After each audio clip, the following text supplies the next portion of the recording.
ay rated SPG.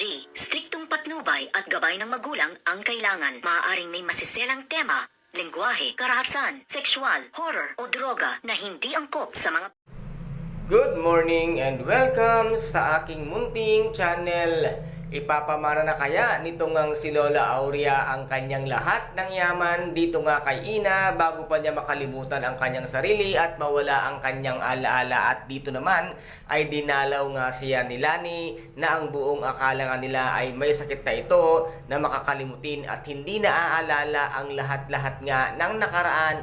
Ngunit nagkamali nga itong si Lani. Nang makita nga siya ni Lola Aurea ay natandaan agad ni Lola Aurea ang ginawa ni Lani dito nga kay Ina na pineke ang pirma ni Ina at dito nga ay ninakaw ang lahat nga ng pera na sana ay para nga kay Ina. At dito naman ay hindi nagtagumpay itong si Lani sa kanyang masamang balak kay Lola Aurea na ito nga ay uutuin upang makuhanan nga ng malaking halaga. Ngunit sadyang mautak din at matalino pa nga at matalas pa ang pag-iisip nito ngang si Lola Aurea. Hindi ito naisahan ni Lani kung kaya't dito nga ay ibubunyag ni Lola Aurea ang katotohanan na ito ngang si Lani ay siya nga ng uto at kumuha ng lahat nga ng pera ni Ina. Kaya ngayon Lani, may kalalagyan ka dahil ang buong akala mo ay wala nang naaalala si Lola Aurea.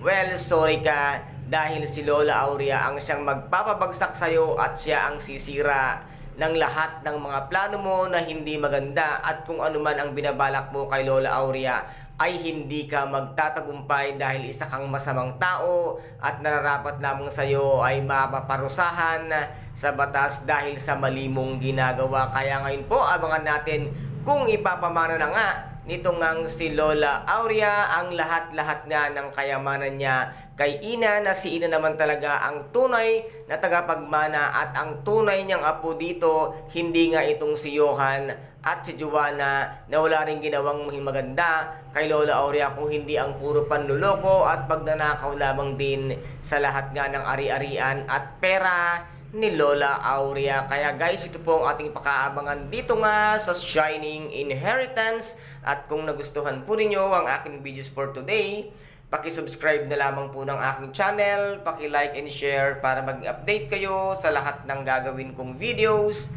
Maraming salamat po. Ingat, God bless and bye-bye!